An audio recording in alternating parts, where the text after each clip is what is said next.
สวัสดีทุกท่านมาพบมาเจอกับช่องนายพุทธินะ โอ้เขาท่านะครับไปติดหิ้งพระเอานิมนต์พระขึ้นหิ้งนะนิมนต์พระขึ้นหิ้งเออตอนนี้เราเคยบวชอยู่เรามีอยู่ดอกของนะกระสันก็เราก็กระสันก็เราสิต่อกบสิได้กบบ่เราเอิ้นกบเอามีคาถาสวดก่อนได้ยำสิต่อกบนะอ่าไปสวรรค์ติดหิ้งพระบ่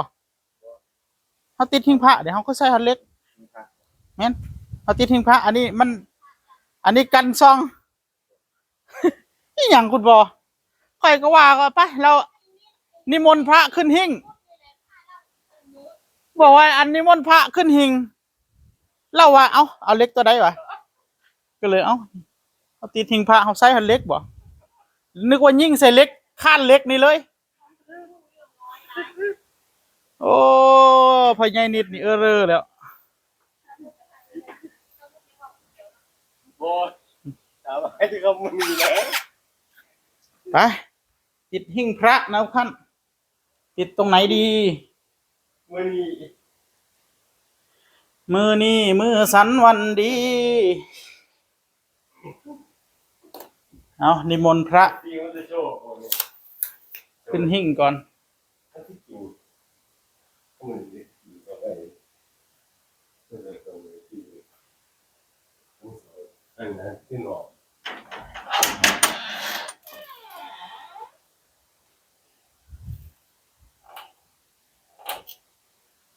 เขาได้บอกยังไง ปิดไว้ซะเดี๋ยวลมตี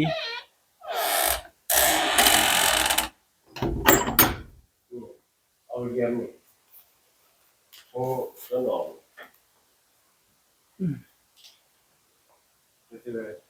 เราว่าอะไรนี่ไม่หนีได้เดี๋ยวคือ เทิงพุ่นเลยบ่ฮะสูงโพดบ่ฮะคุณบ่ฮะ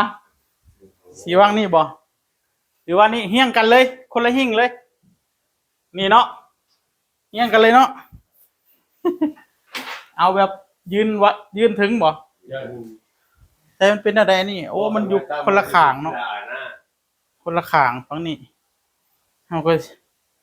นึกว่ามันอยู่ตรงกลางเนาะไม่งั้นนั้นคนละข้างเขาสิเฮ็ดจังได๋ปะนี่เอามาทำท่ามึงดูคุณบ่อันน่ะไม่ดอกเลยอันนี้ว่าจีนวันนั้นก็คือเนาะเรื่องนี้จะหันหน้าออกตะเวนออกไป หึ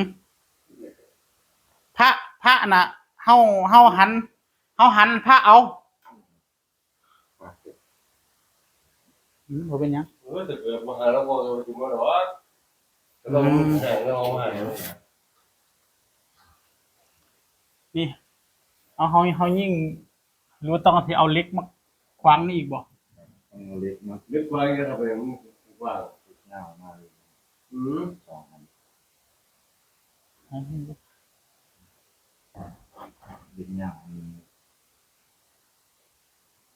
ยังแทงเกิดขึ้นได้ไง ยิงซะนี่รู้บ่ฮะ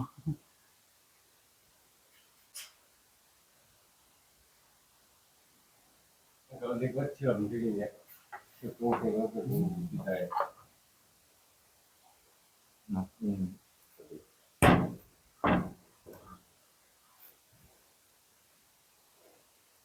ั้นเชื่อมกัน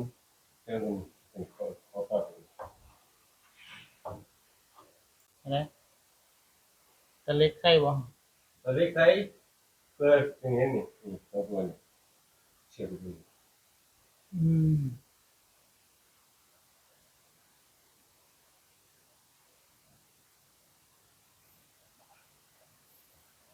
เล็กว่าแก่ผมเล็กเล็กแก่ผมเชื่อมเลยเชื่อมเลยสองอันเนาะเชื่อมหมดสองอันมันสิพอดีกันอยู่บ่ใส่อีกตัวหนึงได้อยู่บ่อีกตัวหนึงนะเฮี้ยงกันนะหรือว่าสิใส่อันเดียวอันนี้ก็ได้สอง บ่ได้เนาะเกินกันอีกเนาะบ่ได้อืม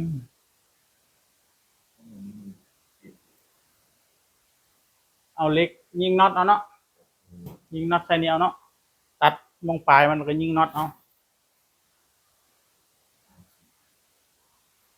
เฮ็ดจังได๋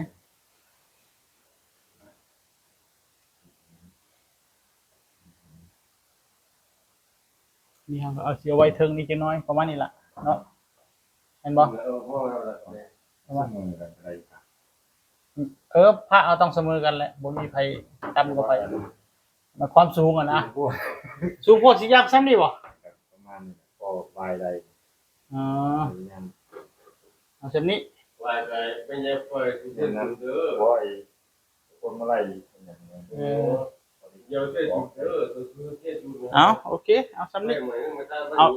อาเหล็กมาซะนะตัดเหล็กยาวๆมายิงน็อตเอายิงน็อตทะลุกันเอาน็อตมายิงเอาวัดแล้วก็ตัดเหล็กมาน็อตสิเหล็กเศษเฮามีอยู่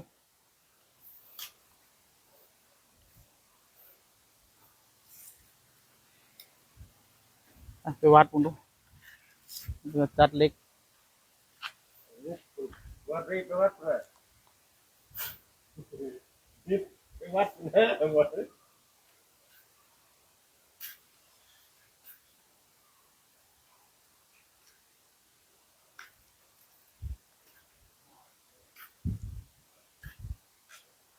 ได้อยู่บ่เนาะบัดนี้หรือว่าสิทาตู้เสื่อมก่อนบ่ฮะ